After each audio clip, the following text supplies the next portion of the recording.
Mutton pepper masala ready பண்ணலாங்களா? அதுக்கு குக்கரில் ஆயில் விட்டு நல்லா சூடு ஏறினதுக்கு அப்புறமா பிரிஞ்சி இலை தாளித்து வெங்காயம் போட்டு வதக்கிடுங்க.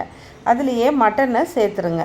இந்த மட்டனுக்கு பெப்பர் தான் மெயின் காரன்றதுனால பெப்பர் நிறைய வச்சு சோம்பு பட்டை லவங்கமும் போட்டு ஒரு பொடி ரெடி பண்ணிக்கோங்க.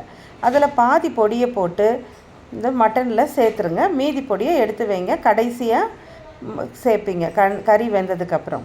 அது இல்லாமல் இஞ்சி பூண்டு பச்சை மிளகாய் பிரிஞ்சி இலை அப்புறமா கொஞ்சம் புதினா கொத்தமல்லி இதெல்லாமும் அரைச்சி எடுத்து வச்சுக்கோங்க. இந்த பேஸ்ட்டையும் மட்டனோடு போட்டு கலந்து உப்பு போட்டு தக்காளி சேர்த்து அதில் தண்ணி திட்டமாக ஊற்றி வேக போட்டுருங்க. ஒரு 5 விசிலுக்கு வெந்துட்டோம். இது நல்லா வெந்து இறக்கிறதுக்கு அப்புறமா மிச்சம் இருக்கிற பொடியை போட்டு கலந்து உங்களுக்கு என்ன திக்னஸ் வேணுமோ அந்த அளவுக்கு சுண்டை விட்டு எடுத்திங்கன்னா உங்கள் மட்டன் பெப்பர் ஃப்ரை ரெடி.